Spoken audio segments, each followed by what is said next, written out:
অবস্থান সবসময় দেশের পক্ষে, দেশের মানুষের পক্ষে, সার্বিকভাবে বাংলাদেশের পক্ষে। সো আমার অবস্থান আগেও তাই ছিল, এখনো তাই থাকবে। এটা কার পক্ষে যাবে, কার বিপক্ষে যাবে সেটা আমি জানি না। আমি আমার দায়িত্ব এবং কর্তব্য সেটাই আমি পালন করব।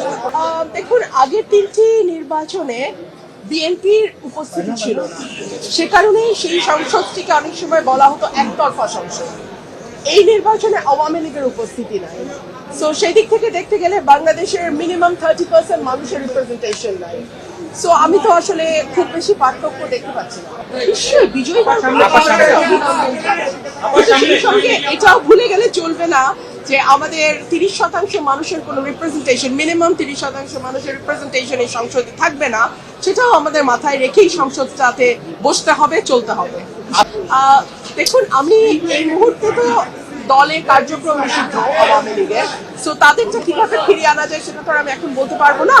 তাদের নির্বাচনে অংশ নেওয়ার সুযোগ যদি দেয়া হতো তাহলে দেখা যেত মানুষের ভোটেই যদি তাদের প্রত্যাখ্যানের ব্যাপার থাকতো, মানুষ তার ভোটের মাধ্যমে জবাব দিত। মানুষের ব্যালটের প্রতি আমাদের আস্থা এত কম কেন?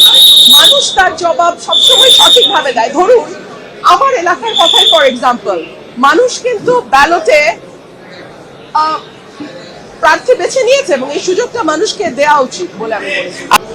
এখন পর্যন্ত না। ওটা কি অফার করা হয়েছে কিনা ফিরে যায়? নির্বাচনের পর আমার সঙ্গে কোনো যোগাযোগ হয়নি কারো। না, ঘরের মেয়ে মানে কি? আমি ব্রাহ্মণবাড়িয়ার মেয়ে, আমি ব্রাহ্মণবাড়িয়ায় ছিলাম, আজ ভবিষ্যতে ব্রাহ্মণবাড়িয়াতেই থাকবো।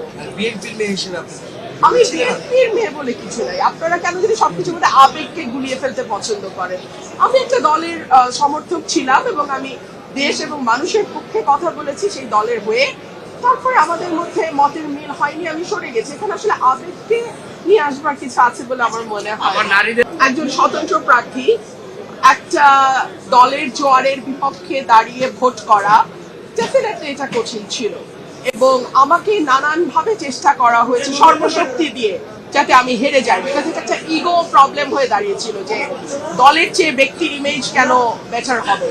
সো এক ধরনের ইগো ক্ল্যাশ তো ছিলই। সো আবার নারীদের অধিকার রক্ষায় এটা আপনারা দেখেছেন আপনারা তো দেখেছেন। আবার পার্লামেন্টে আপনার অবস্থান বক্তব্য কি রকম হবে বিগত দিনে যেরকম ছিল? দেশের পক্ষে, মানুষের পক্ষে, সাধারণ মানুষের পক্ষে এবং বিশেষ করে আমার নির্বাচনী এলাকা সরাইল, আশুগঞ্জ এবং বিজয়নগরের একাংশ অত্যন্ত অবহেলিত, পিছিয়ে পড়া এবং প্রান্তিক মানুষ সেখানে বাস করেন।